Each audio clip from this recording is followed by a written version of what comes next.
Assalamualaikum warahmatullahi wabarakatuh. Hai, perkenalkan nama saya Gina Sahadatunisa dengan nomor induk mahasiswa 2021-007-0057 dari Prodi Akuntansi semester 1 Universitas Nusa Putra.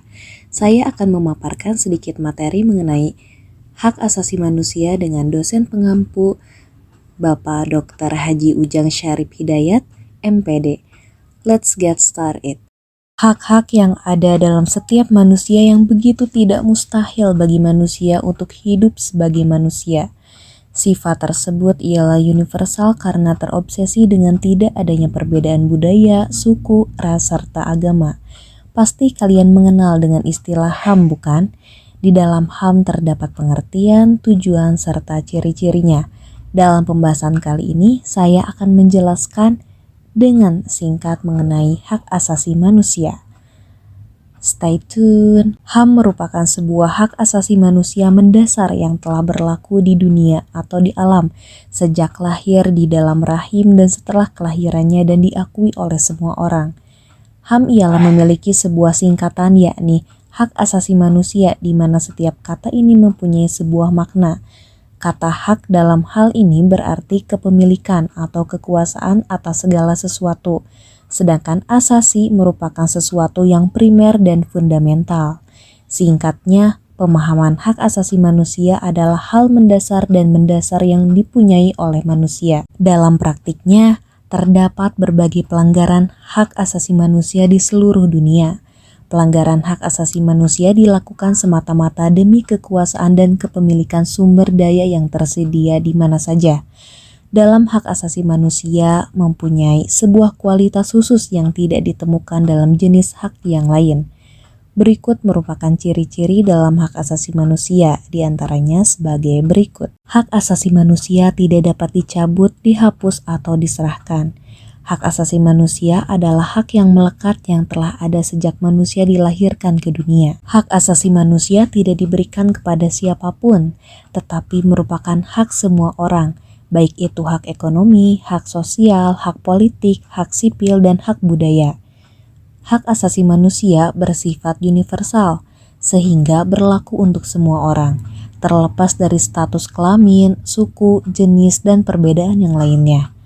Hak asasi manusia dapat dibagi menjadi berbagai jenis atau tipe, di mana semua jenis dalam hak asasi manusia dibuat sebagai lebih memahami atau dapat mengklasifikasikan dalam hak asasi manusia yang berdasarkan ketentuan yang sesuai.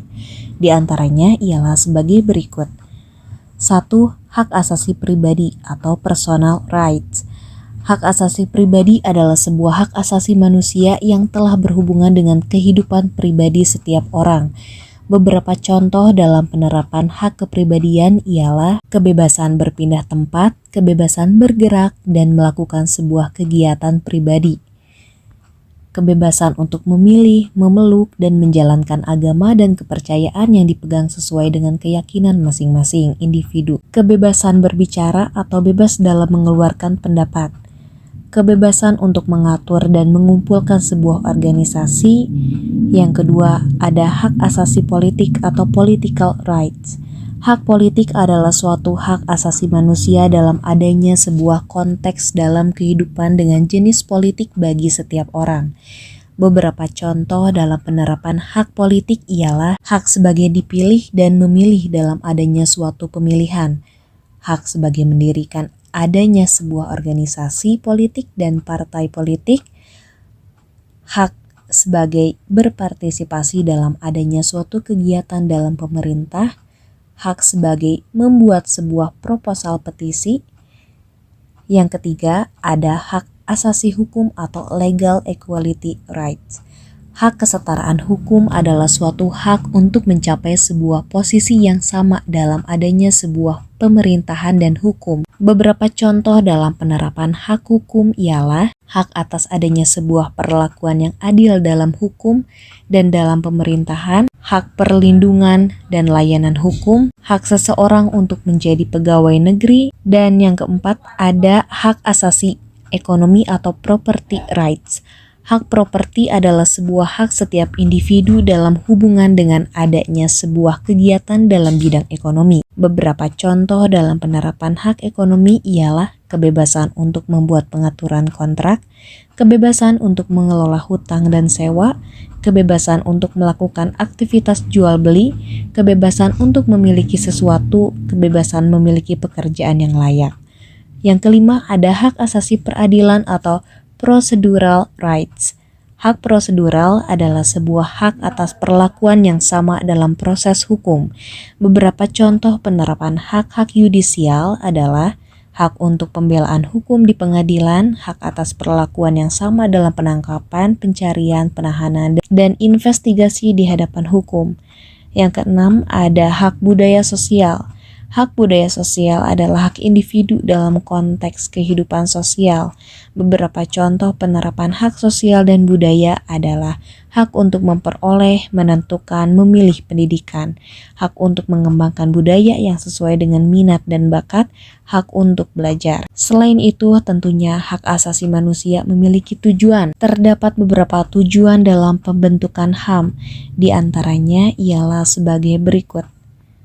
Melindungi orang dari kekerasan dan pelecehan atau wewenang, mengembangkan rasa saling menghormati dan menghargai terhadap antar orang-orang atau manusia, dapat mendorong adanya sebuah tindakan yang berdasarkan kesadaran serta tanggung jawab sebagaimana untuk memastikan bahwa hak orang lain tidak dapat dilanggar.